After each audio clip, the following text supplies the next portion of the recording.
शेतकऱ्यांवर 12 बोर आपल्या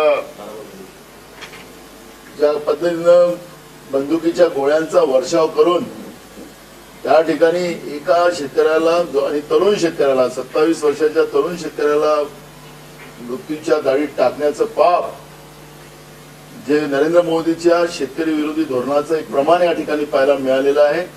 जवळपास 3 ते 4 शेतकरी त्याच्यामध्ये पूर्ण घायल झालेले आहेत, त्यांचाही जीव धोक्यात आलेला आहे। आणि म्हणून अशा निर्दयी शेतकरी विरोधी भाजप सरकारचा नरेंद्र मोदीच्या सरकारचा मी विरोध करतो। आणि आपण पहा हा सीन की ज्याप्रमाणे आतंकवाद्यांवर ज्याप्रमाणे आपल्या दुश्मन देशाच्या लोकांवर जेव्हा आपल्या देशाकडे ते आक्रमण करतात त्यांच्यावर जो गोळीबार होतो त्या पद्धतीचा गोळीबार या ठिकाणी करण्याचं पाप सत्तेच्या गरमीमुळे सत्तेच्या मस्तीमुळे हे शेतकऱ्यावर या पद्धतीचा गोळीबार करताना आपण पाहतोय। दृश्य त्या बॉर्डरचं आहे, कुठेही दाखवलं जात नाहीये। आणि या पद्धतीचा हा उद्रेक शेतकऱ्यांचा जो आहे या सरकारला घेऊन डुबणार आहे। या सरकारला सत्तेच्या बाहेर काढल्याशिवाय आता हे शेतकरी शांत बसणार नाहीत अशी परिस्थिती आज निर्माण झालेली आहे।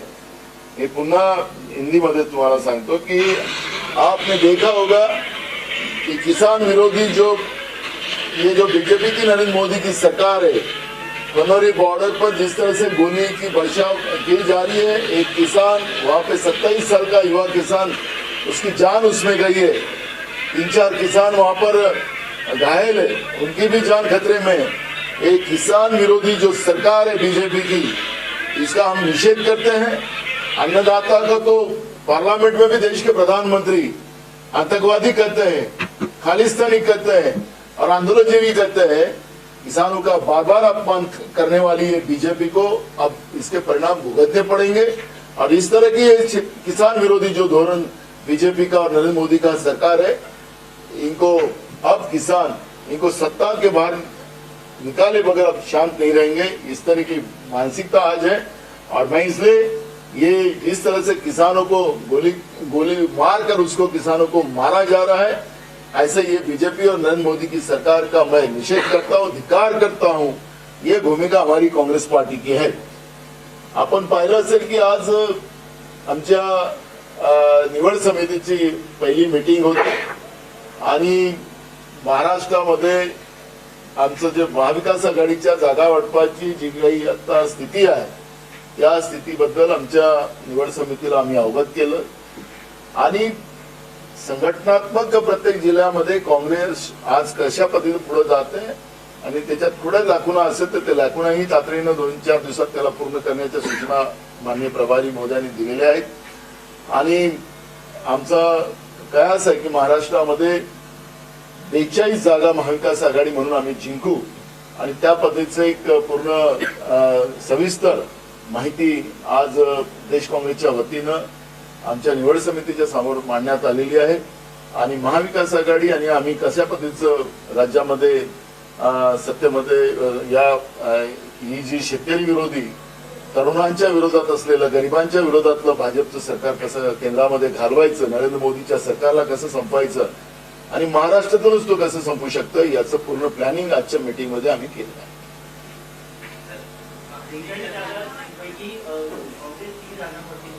हा काँग्रेसचा आणि शिवसेना उद्धव ठाकरे किंवा शरद पवार राष्ट्रवादी असा वाद नाही। सरळ सरळ आमची लढाई आता भाजप वर्सेस आहे। महाविकास आघाडी म्हणून आमची ती त्या पद्धतीची तयारी सुरू झालेली आहे। आमचे शरद पवार जे असतील उद्धव ठाकरे जे असतील यांच्याशी आमची चर्चा सुरू आहे आणि 27-28 ला आम्ही बसून जवळपास फायनल स्टेजवर येऊ। आणि आम्ही सुरुवातीला सांगितलं की काँग्रेसची भूमिका मेरिटच्या आधारावर राहणार आहे आणि ज्या जागा काँग्रेस जिंकेल तिथे काँग्रेस लढेल, ज्या जागा शिवसेना उद्धव ठाकरे जिंकेल तिथे ते लढेल आणि जिथं शरद पवारांचं गट जे आहे राष्ट्रवादी असेल ते जिथं जिंकेल तिथं ते लढतील अशा पद्धतीचा एक समन्वय। आणि प्रकाश आंबेडकर साहेबांच्या बद्दलच सुद्धा चर्चा झालेली आहे, त्याबद्दल त्यांचीही आम्ही वाट बघतो आहे। त्यांच्याशी या आठवड्यामध्ये त्यांच्याशी चर्चा पूर्ण होऊन जाईल आणि ते पण आमच्या बरोबर या महाविकास आघाडीमध्ये जसं आमचे मित्रपक्ष समाजवादी आहे, कम्युनिस्ट आहे, शिका आहे, असे अनेक पक्ष जे आहेत या सगळ्यांनाच सोबत घेऊन ही निवडणूक लढायचा आम्ही मानस केलेला आहे.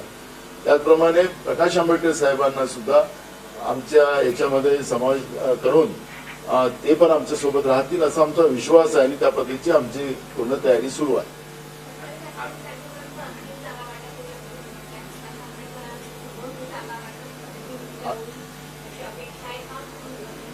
नाही, आम्ही बिलकुल आमचं तेच म्हणणं आहे की त्यांच्या सोबत घेऊनच या पद्धतीचा निर्णय घेण्याचं आमचं मत आहे, आमचा प्रयत्न सुरू आहे.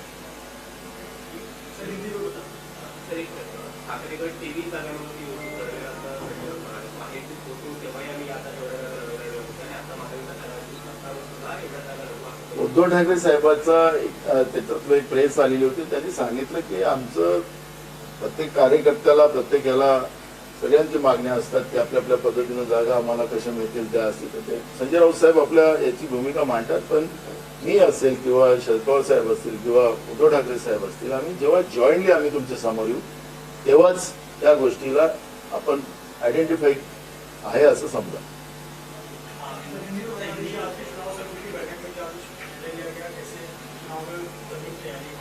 देखो, जो कुछ सर्वे आ रहे हैं उसके आधार पर महाराष्ट्र में महाविकास आघाड़ी की जो स्थिति है वो एकदम अच्छी है और 42 कम से कम जगह पे हम लोग महाविकास आघाड़ी करके इलेक्शन जीतेंगे. उस तरह का जो आज प्रेजेंटेशन भी जिस तरह से हुई, सभी हमारे जो चुनाव समिति हमारी है वो समिति में भी सब लोगों ने अपने अपने मत रखे हैं और उस आधार पर हम महाराष्ट्र में जो भी हमारा अलायंस है उसमें हमारे पास समाजवादी पार्टी है, कम्युनिस्ट है, सेका है, ऐसी जो भी छोटी पार्टियां है उनको और प्रकाश आंबेडकर जी को भी साथ लेकर हमको आगे जाना है. और उस आधार पर महाराष्ट्र की स्थिति क्या रहेंगी उसका हमने, और कोई भी हालत में महाराष्ट्र से बीजेपी को पूरी उनके जो, क्योंकि आपने देखा होगा मैंने शुरुआत में कहा कि किसान विरोधी उनका काम है, जिसके परिणाम आज भी हम देख रहे. जब से 10 साल से बीजेपी की सरकार केंद्र और राज्य में आई उसमें किसानों की ज्यादा आत्महत्या हुई है. महाराष्ट्र की भी आप स्थिति देखते हो तो कपास का किसान हो, धान का किसान हो, द्राक्ष का किसान हो, प्याज का किसान हो, रोज मोर्चे निकालते हुए अपन देख रहे हैं. तो ये सब स्थिति की जो स्थिति अब बनी हुई है वो स्थिति आप देख रहे हो. किसान की आत्महत्या भी जिस तरह से देख रहे हो, सरकार को उसकी कोई चिंता नहीं है. युवाओं के बारे में भी आप देखते हो कि बेरोजगारों का क्या हाल बना के रखा है, महंगाई के माध्यम से मध्यम और गरीब लोगों की क्या हालत बना के रखी है वो भी आप देख रहे हो. लोगों में परेशानी और लोगों की उम्मीद महाविकास आघाड़ी से, कांग्रेस से, हमारे नेता राहुल गांधी जी जिस तरह से सामाजिक न्याय की लड़ाई लड़ने की कोशिश कर रहे, काम कर रहे, लोगों का विश्वास आज बढ़ रहा है. और आपने देखा होगा कि यूपी में भी समाजवादी पार्टी के साथ हम लोगों का अलायंस वहां पे तय हो गया. तो पूरी व्यवस्था के आधार पर जो देखा जा रहा है तो देश में परिवर्तन की लहर शुरू हो चुकी है. अब इस बार मोदी की सरकार घर जाने की है और इस तरह का माहौल है. और महाराष्ट्र एक सबसे बड़ा स्टेट है, इसमें ज्यादा से 42 तो हमारी सीटें आएंगी, लेकिन उसके आगे भी हम लोग कोशिश में लगे हैं. और इसलिए हमारा जो सीट शेयरिंग का जो मसला है उसमें मेरिट के आधार पर हम लोग उसमें हम लोग सोच रहे और वो 27-28 को ये मामला सीट शेयरिंग का खत्म हो गया. आज की बैठक है कि 23 सीटों पर वो लड़ने वाले हैं, चुनाव लड़ने वाले हैं, तो कांग्रेस भी कितनी सीटें बची? देखो, मूल सब्जेक्ट मैंने शुरुआत में कहा, वो संजय राउत जी क्या बोलते हैं, लेकिन जब तक उद्धव ठाकरे जी, मैं, शरद पवार जी, हम लोग आपके सामने आकर हमारी जितनी जगह हम लोगों ने आइडेंटिफाई किया वो आपको तब उसका क्लियरिटी आएगी. लेकिन हर कार्यकर्ता को लगना चाहिए कि भाई हमारा को सीट मिलना चाहिए, तो चलते रहेगा जब तक सीट शेयरिंग का भी मामला बिल्कुल पास में आके गया है. तो कौन ज्यादा लड़ रहा है कौन कम लड़ रहा है ये बात हमारे इसमें अलायंस में नहीं है. हमारा अलायंस कोई भी हालत में बीजेपी मुक्त महाराष्ट्र करने का जो प्लान हम लोगों ने बनाया है उस आधार पर हम लोग काम करते हैं. बिल्कुल, तुम्हें अभी सब तुम देखिए. आप आज मैं थोड़ा प्रकाश आंबेडकर जी का स्टेटमेंट सुना था कि मैं आघाड़ी से सीधी लड़ूंगा, ऐसा एक स्टेटमेंट उनका आया है.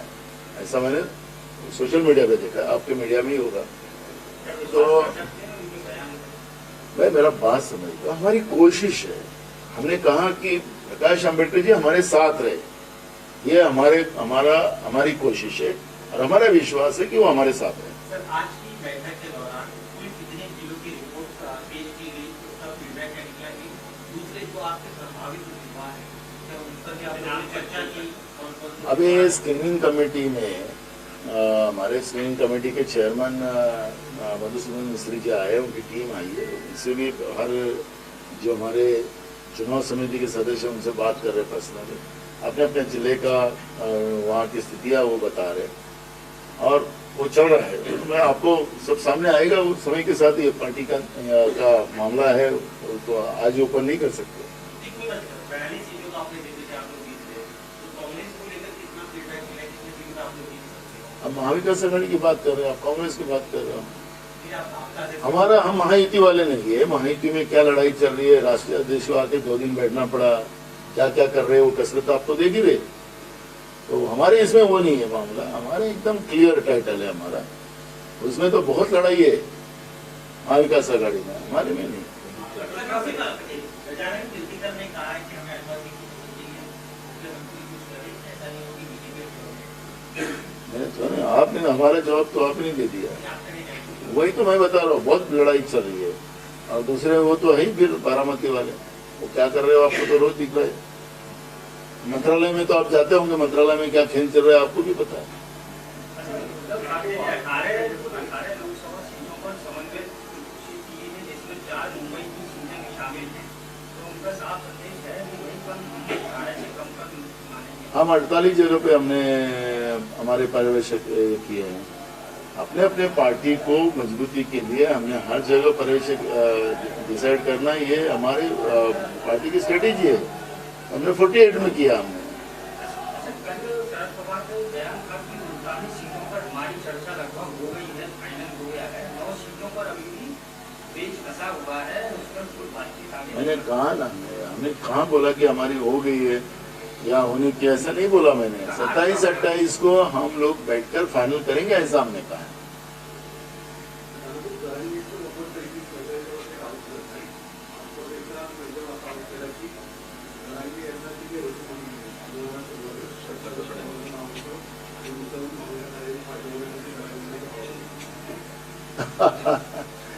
आता आम्ही सांगितलं की सरकारचं ट्रॅप आहे, हे आम्ही सांगत होतो, आता जरांगे पण ते सांगते सरकारने माझ्यावर ट्रॅप लावला म्हणून।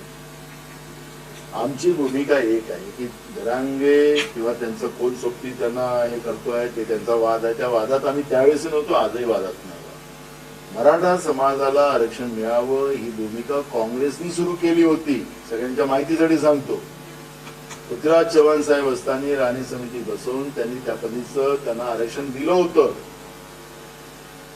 2014। आम्ही तर काही मराठ्यांना काही आश्वासन नव्हतं दिलं आणि मतं मागायसाठी आम्ही पुढे गेलो नव्हतो की आमचं सरकार आलं की आम्ही तुम्हाला आरक्षण देऊ, याच्यासाठी नव्हतं गेलो आम्ही ते मागासवर्गीय त्यांना आरक्षण मिळावं आणि घटनेमध्ये त्या आधारावर आमच्या सरकारने ते काम केलं होतं आणि पृथ्वीराज चव्हाण साहेबांच्या सरकारमध्ये ते झालं होतं। पण हे भीमगर्जा करणारे, खोटं बोलणारे आमचे मित्र देवेंद्र फडणवीस यांनी 2014 मध्ये केल्यात ना घोषणा, मग आमचं सरकार राज्यात आणि केंद्रात आलं तर मी मराठ्यांना आरक्षण देतो, मी धनगरांना देतो, मी गोंडगोवाऱ्यांना देतो, मी हलवा समाज देतो त्यांना देतो, या घोषणा यांनी केल्या। मग 10 वर्ष का केलं? आणि ऐन निवडणुकीच्या वेळेस तुम्ही मराठा बिल आणून हा वाद जो पेटवला तर तो वादाचा येईल ना, कोणी कोणाला काय रसद पोहोचवली, काय चालू झालं आता कालपासून, त्याच्यावर आम्हाला जायचंच नाही, आता त्याच्यावर आम्हाला अजिबात बोलायचं नाहीये। पण आज धनगरांचं काय हालत करून ठेवली यांनी। RSSचं जे वनवासी कल्याण आहे, या वनवासी कल्याणाच्या समितीला हायकोर्टामध्ये धनगरांच्या विरोधात पाठवलं आणि त्या ठिकाणी यांचे ऍडव्होकेट जनरल जे सराफ आहेत त्यांच्या समोर जेव्हा टाटा रिसर्चचा रिपोर्ट गेला तर त्यांनी सांगितलं मी याच्यावर सहीच मारत नाही, आणि त्यांनी सांगितलं की याची आदिवासी रिसर्च कमिटी जी आहे त्याचा रिपोर्ट मला पाहिजे। का मग फडणवीसला कळलं नव्हतं? मग काय का धनगराशी खोटं बोललात फडणवीस? माफी मागणार तुम्ही धनगर समाजाची? मतं घेतलेत ना 10 वर्ष। तुम्हाला अशा खोटारड्या लोकांनी यांना फसवलंय। आज त्यांना मराठा समाजाला वाटतंय की आम्हाला फसवलं, ओबीसीला वाटतं की आमचं प्रमाणपत्र देऊन त्यांचे काही लोक ओबीसी मध्ये आणलेत का, ते पण संशय ओबीसीच्या लोकांच्या मनात आलेला आहे. ओबीसी पण डिस्टर्ब झालेले आहेत. भाजप आरक्षण संपवायला लागलेलं आहे. आपसात भांडून लोकांना भाजप आरक्षणच संपवते आहे. या पद्धतीचं आज मागासवर्गीय लोकांमध्ये, मग शेड्यूल कास्ट असेल, आदिवासी असेल, भटका विमुक्त जातीची लोक असतील, ओबीसी असतील, त्यांना भीती सुरू झालेली आहे. आणि भाजपचं हे षडयंत्र आता लोकांच्या लक्षात आलेलं आहे. म्हणून हा जो महाराष्ट्राला जाळण्याचं पाप आम्ही सांगितलं होतं सर्व पक्षीय बैठकीमध्ये, हा महाराष्ट्र जो जळतो आहे तो त्याला पहिले थांबवा. पण या सरकारनं महाराष्ट्राला पेटवलं, शाहू फुले आंबेडकर विचाराला मातीमोल केलं, कलंक लावण्याचं पाप महाराष्ट्रातल्या भाजप प्रणित सरकारने केलं.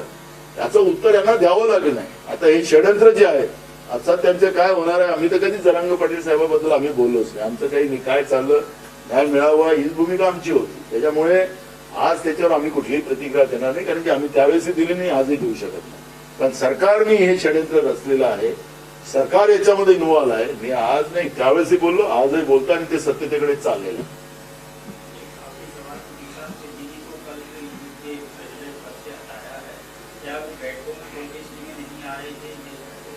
ये संगठन का मामला है, मेरी बात समझ लो. हमारी जो राष्ट्रीय युवक कांग्रेस के अध्यक्ष जो है उनका कुछ वीडियो में कुछ आया होगा, इसका आधार पर ये संगठन का मामला